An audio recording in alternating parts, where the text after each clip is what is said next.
Assalamualaikum warahmatullahi wabarakatuh. Hai teman-teman, ketemu lagi dengan saya.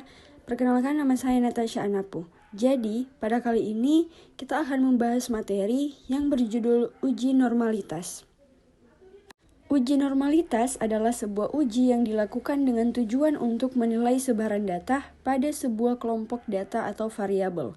Apakah sebaran data tersebut berdistribusi, normal atau tidak? Uji normalitas bertujuan untuk menguji apakah dalam model regresi, variabel pengganggu atau residual memiliki distribusi normal atau tidak. Pengujian normalitas data dapat dilakukan dengan berbagai teknik tergantung dengan karakteristik data. Dalam hal ini, teknik pengujian data normalitas dapat dilakukan dengan pengujian. Yang pertama ada Lilliefors, yang kedua ada Kolmogorov-Smirnov, dan yang ketiga adalah Chi-Quadrat. Apa itu uji Lilliefors? Uji normalitas data dapat dilakukan dengan menggunakan teknik Lilliefors, yaitu memeriksa distribusi frekuensi sampel berdasarkan distribusi normal pada data tunggal atau data frekuensi tunggal. Prosedur menghitung uji normalitas dengan teknik Lilliefors adalah menentukan taraf signifikansi atau A, misalkan pada A sama dengan 5% atau 0,05 dengan hipotesis yang akan diuji.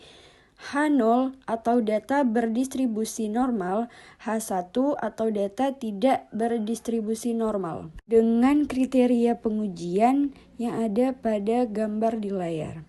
Yang kedua, mengurutkan data dari yang terkecil sampai data terbesar. Kemudian menentukan frekuensi absolut dan frekuensi kumulatif atau FK.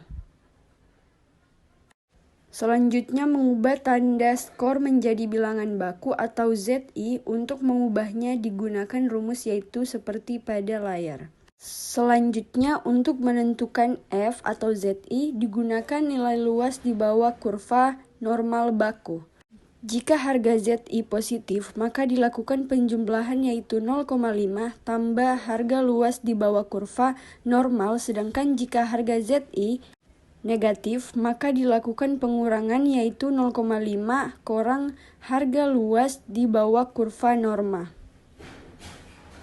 Untuk menentukan S atau ZI ditentukan cara menghitung proporsi frekuensi kumulatif berdasarkan jumlah frekuensi seluruhnya. Menentukan selisih antara F atau ZI kurang S atau ZI dengan mengambil harga mutlak terbesar yang disebut Lilliefors observasi atau L0.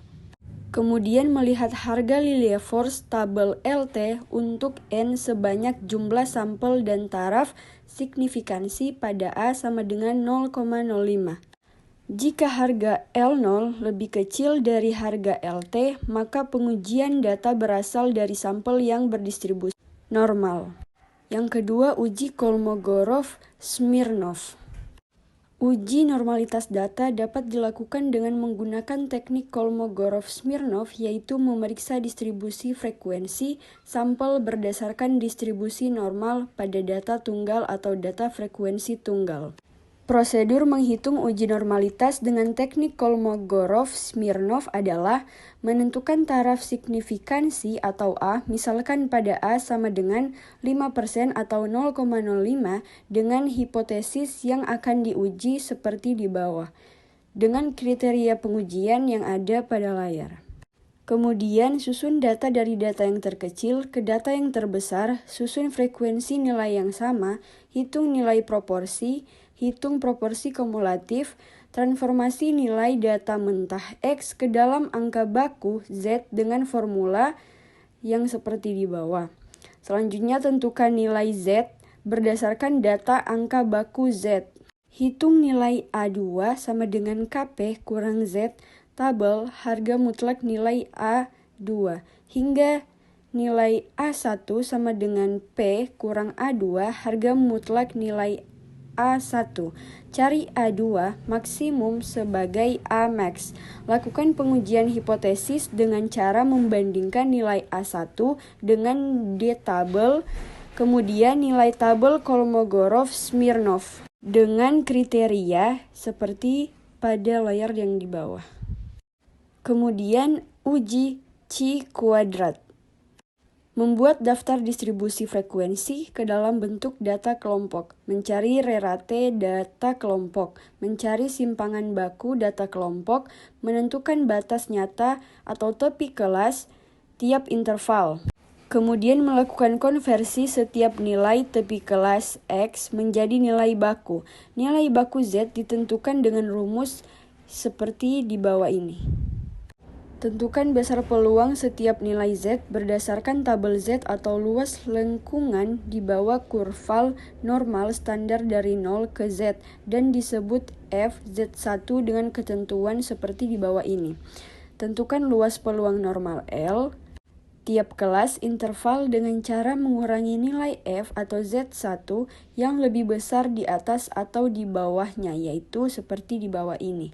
Tentukan FE atau frekuensi ekspektasi dengan cara mengalihkan luas peluang normal kelas tiap interval L1 dengan number of case dalam kurung N atau banyaknya sampel, yaitu seperti di bawah. Kemudian masukkan frekuensi observasi atau faktual sebagai FO. Cari nilai X kuadrat setiap interval dengan rumus pada di bawah. Uji normalitas data dengan menggunakan C kuadrat X pangkat 2 diperuntukkan untuk menguji data dalam bentuk data kelompok pada tabel distribusi frekuensi. Prosedur penerapannya sebagai berikut. Menentukan taraf signifikansi, misalnya A sama dengan 0,05 untuk menguji hipotesis. H0 data berdistribusi normal, H1 data tidak distribusi normal. Kriteria pengujian: jika X pangkat 2 hitung X pangkat 2 tabel terima H0, jika X pangkat 2 hitung X pangkat 2 tabel tolak H0. Tentukan nilai X pangkat 2 hitung dengan rumus seperti di bawah ini. Keterangan FO frekuensi yang diobservasi, FE frekuensi yang diharapkan. Tentukan nilai X pangkat 2 tabel pada taraf signifikansi A dan derajat kebebasan. Atau DK sama dengan K kurang 1 dengan K sama dengan banyaknya kelas atau kelompok interval. Bandingkan jumlah total X pangkat 2 dengan X pangkat 2 tabel di bawah ini. Baiklah teman-teman, hanya itu yang bisa saya sampaikan dan saya jelaskan. Jika ada kesalahan saya minta maaf.